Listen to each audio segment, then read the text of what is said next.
My dear friends, Andhra రాష్ట్ర సాధన కొరకు ఆమరణ నిరాహార దీక్ష చేసి ప్రాణాలు అర్పించిన అమరజీవి పొట్టి శ్రీరాములు జయంతి శుభాకాంక్షలు తెలుపుతూ అతని పుట్టినరోజు సందర్భంగా పొట్టి శ్రీరాముల గురించి పాట వివరణల ద్వారా తెలుసుకుందాము.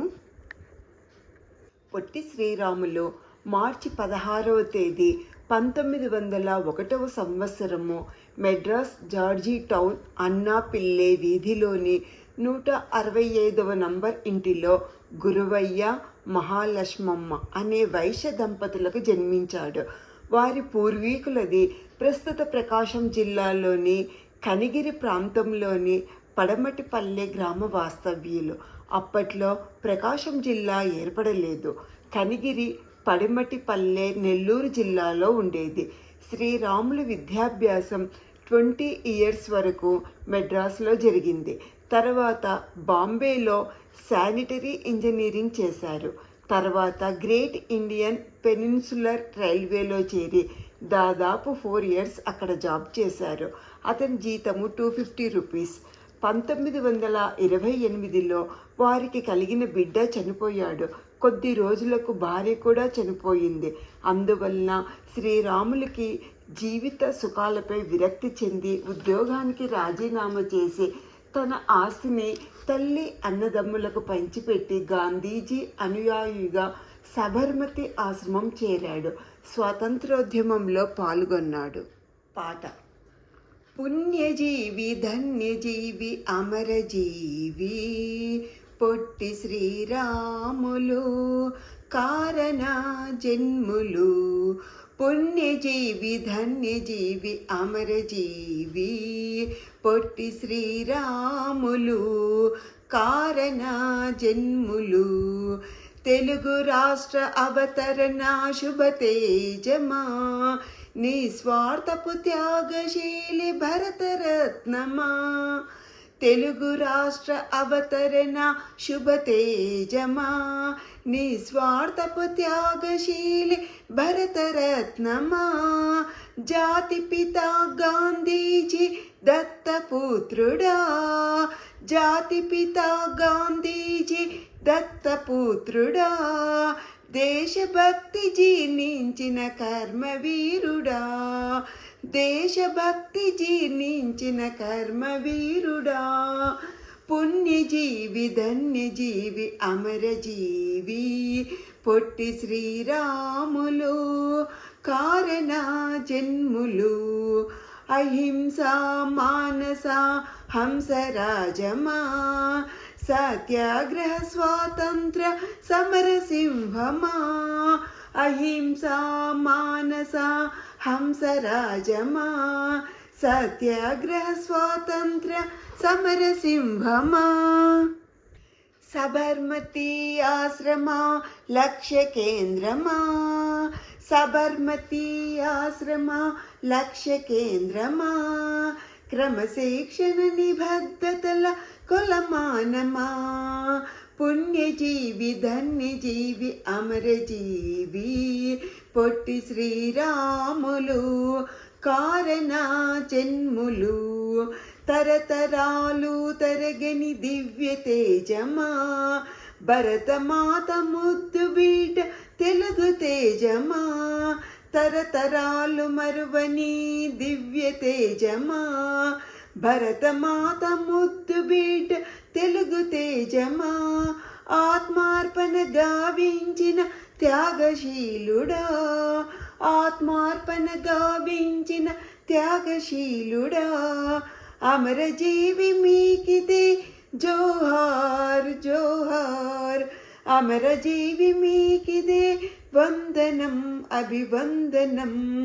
పుణ్యజీవి ధన్యజీవి అమరజీవి పొట్టి శ్రీరాములు కారణ జన్ములు. పుణ్యజీవి ధన్యజీవి అమరజీవి అమరజీవి అమరజీవి. పొట్టి శ్రీరాములు 1930లో ఉప్పు సత్యాగ్రహంలో పాల్గొని జైలు శిక్ష అనుభవించాడు. తర్వాత మళ్ళీ 1941 42 సంవత్సరాల్లో సత్యాగ్రహాలు, క్విట్ ఇండియా ఉద్యమాల్లో పాల్గొనడం వల్ల 3 సార్లు జైలు శిక్ష అనుభవించాడు. 1985లో ప్రచురింపబడిన ఆంధ్ర ఉద్యమం కమిటీ అధ్యయనంలో పొట్టి శ్రీరాములు మహాత్మా గాంధీల మధ్య అనుబంధం గురించి ఇలా వ్రాయబడింది. సబర్మతి ఆశ్రమంలో శ్రీరాములు సేవ చరిత్రాత్మకమైనది. ప్రేమ, వినయం, సేవ, నిస్వార్థల మూర్తీభవించిన స్వరూపమే శ్రీరాములు. సత్యాన్ని, అహింసను ఆరాధించే ప్రేమమూర్తి. దరిద్ర నారాయణుల ఉద్ధతికి అంకితమైన మహానుభావుడు. శ్రీరాములు తన కర్తవ్య దీక్షలను ఉత్సాహంగా నిర్వహిస్తూ ఆశ్రమంలో అందరి మన్ననలను, గాంధీజీ ఆదరాన్ని చూరగొన్నాడు. 1946లో నెల్లూరు మూలపేటలోని వేణుగోపాలస్వామి ఆలయంలో హరిజనుల ప్రవేశం కోసం నిరాహార దీక్ష భూని సాధించాడు.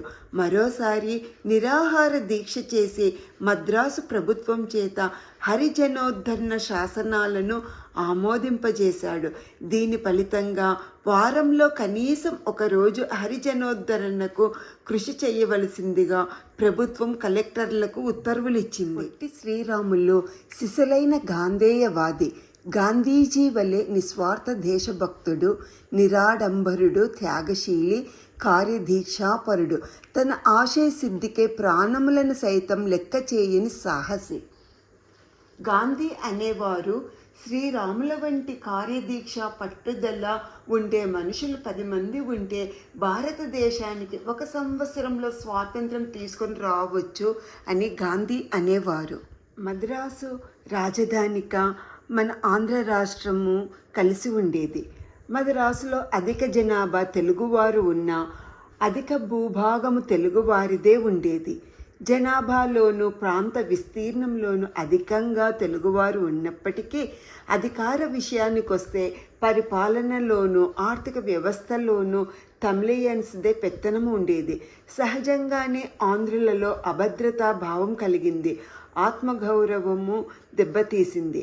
ఇలా ఉంటే తెలుగువారికి గుర్తింపు, విలువ ఉండదని గ్రహించి తెలుగువారి కోసం ప్రత్యేక ఆంధ్ర రాష్ట్రం ఉంటేనే రాజకీయంగాను, ఆర్థికంగాను, గౌరవంగాను భారతదేశంలో కానీ ప్రపంచంలో కానీ గుర్తింపు వస్తుందని గుర్తించారు.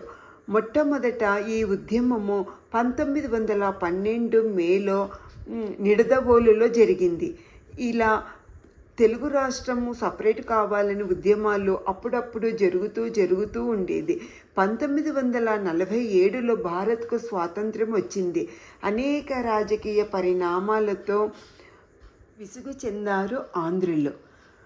1952లో ఈ బాధ భరించలేక స్వామి సీతారాం అనే ఆయన గుంటూరులో ఆమరణ నిరాహార దీక్ష చేపట్టాడు. తర్వాత మన తెలుగు తేజము శ్రీ పొట్టి శ్రీరాములు గారు 1952 అక్టోబర్ 19న బులుసు సాంబమూర్తి ఇంట్లో నిరాహార దీక్ష ప్రారంభించాడు. చాలా మామూలుగా ప్రారంభమైన దీక్ష క్రమంగా ప్రజల్లో అలజడి రేపింది. ఆంధ్ర కాంగ్రెస్ కమిటీ మాత్రం దీక్షను సమర్థించలేదు. అప్పటి ప్రభుత్వము ప్రత్యేక ఆంధ్ర రాష్ట్రం ఇచ్చేందుకు ఒప్పుకొనలేదు. శ్రీ పొట్టి శ్రీరాములు గారికి రోజు రోజుకు ఆరోగ్యం క్షీణిస్తూ ఉంది. కానీ శ్రీరాములులో మనోధైర్యం మాత్రం మరింత పెరుగుతుండేది. పొట్టి శ్రీరాముల గారికి నిరాహార దీక్ష వలన దారుణమైన శారీరక దాష్టీకంతో నిండుకుండ వంటి శ్రీరాములు నిర్జీవులవ్వడానికి 56 రోజులు పట్టింది. ఎంత దారుణ మరణ వేదన అనుభవించి తెలుగు వారి కోసం ఆయన అసువులు బాసారో చెప్పటానికి మాటలే లేవు. ఇక మరణించాక మరీ దారుణం ఎదురైంది. ఆయన శవాన్ని ముట్టుకోవడానికి కూడా 4 తెలుగు వాళ్ళు రాలేదు. ఆయన మన తెలుగువారి కోసమే చనిపోయారని తెలిసినా కూడా ఎవరూ స్పందించలేదు. చివరి వరకు దీక్షలో తోడుగా ఉన్న సాధు సుబ్రహ్మణ్యం అనే అతను మన గుడివాడ వాళ్ళనైనా సహాయం అడిగి శవదహనం చేద్దామని తన మనసును చంపుకొని వ్యక్తిగత భిక్షగాడిగా గుడివాడకు చెందిన సినీ గాయకుడు ఘంటసాల దగ్గరకు వెళ్ళి విషయం చెప్పి మన గుడివాడ నుండి వచ్చాడు కనుక మనమైనా సాగనంపుదాం అని ఒప్పించి తెచ్చారు. ఘంటసాల వెంట మోపర్రు దాసు అనే కళాకారుడు నేను గుడివాడ వాడినే కదా, నేను వస్తానని వచ్చారు. తెలుగు జాతి కోసం తన ప్రాణాలు దానం చేసిన ఆ మహనీయుడి శవాన్ని ఎవరికీ తెలియకుండా తీసుకువెళ్ళటం సబబు కాదు అని, తెలుగు వాళ్ళ కళ్ళు తెరిపించడానికి ఈ శవమే దిక్కు కావాలని ఒక ఎద్దుల బండి మాట్లాడి శవాన్ని అందులోకి ఎక్కించారు. ఆ బాధతో అప్పటికప్పుడే అశువుగా ఘంటసాల తన వీరకంఠాన్ని ఎలుగెత్తి తెలుగు జాతి కోసం అసువులు బాసిన శ్రీరాములు నువ్వు అంటూ గొంతెత్తి పాడుతూ శవయాత్ర ప్రారంభించారు. ఘంటసాల పాట. తమిళ భాషీయుల దాష్టీక భావన తెలుగువారి ఎడదా కలచియాడ మదరాసు రాష్ట్రాన మర్యాద నెడబాసి అవహేళనమ్మును అధిగమింప పొట్టి శ్రీరాములు పోరాట దీక్షతో అసువుల నెడబాసి కసిని రేపా భాషా ప్రయుక్తమౌ ప్రత్యేక రాష్ట్రము ఆంధ్రుల కోరిక నవతరించే వెంటనెవ్వరు లేకున్నా ఒంటరిగాను అన్న ప్రాణాలు త్యజించి అలమటించి 76 రోజుల పాటు శోభనుంది తెలుగువారికి గుర్తింపు తెచ్చిపెట్టి అమరపురికేగే ధన్యుడు అమరజీవి అమరపురికేగే ధన్యుడు అమరజీవి. ఇలా పాడుతూ ఘంటసాల గారు తెలుగు ప్రజలలో చైతన్యం కలిగించారు. ఏర్నేని సాధు సుబ్రహ్మణ్యం గారి అమరజీవి శ్రీరాములకు దహనక్రియలు కర్మకాండ జరిపారు. పొట్టి శ్రీరాములు ప్రాణాలు అర్పించటంతో ఆగ్రహావేశులైన ప్రజలు హింసాత్మక చర్యలకు పాల్పడ్డారు. మద్రాసులో జరిగిన ఆయన అంతిమయాత్రలో నినాదాలతో ప్రజలు ఆయన త్యాగనిరతిని కొనియాడారు. తదుపరి జరిగిన పరిణామాల్లో మద్రాసు నుండి విశాఖపట్నం వరకు ఆందోళనలు హింస చెలరేగాయి. పోలీస్ కాల్పుల్లో ప్రజలు మరణించారు. చివరికి డిసెంబర్ 19న ప్రత్యేక రాష్ట్రం ఏర్పాటు చేస్తూ ప్రధానమంత్రి జవహర్లాల్ నెహ్రూ ప్రకటన చేశారు. మద్రాసును విడిచిపెట్టాలని ఆంధ్రులకు చెప్పి ప్రత్యేక ఆంధ్ర రాష్ట్రం ఇచ్చారు. అలా మన ఆంధ్ర రాష్ట్రం ఏర్పడింది.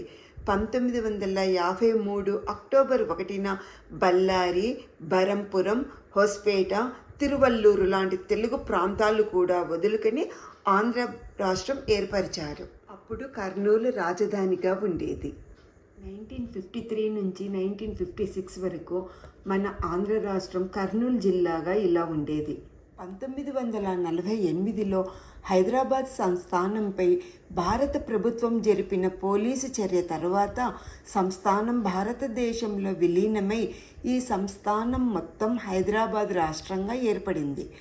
ఇది 1956లో భాషా ప్రయుక్తంగా జరిగిన రాష్ట్రాల పునర్విభజనలో భాగంగా 1956 నవంబర్ 1 నుండి హైదరాబాద్ రాష్ట్రం ఏర్పడింది.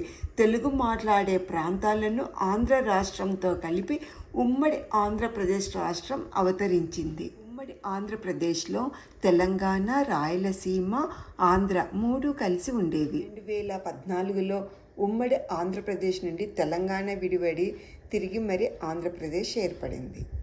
ఆంధ్రప్రదేశ్లో రాయలసీమ, ఆంధ్ర కలిసి ఉన్నవి.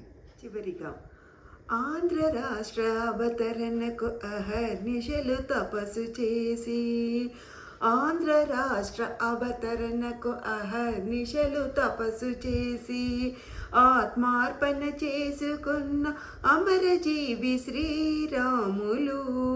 ఆత్మార్పణ చేసుకున్న అమరజీవి శ్రీరాములు. ఆంధ్ర రాష్ట్ర అవతరణకు అహర్నిశలు తపస్సు చేసి ఆత్మార్పణ చేసుకున్న అమరజీవి శ్రీరాములు.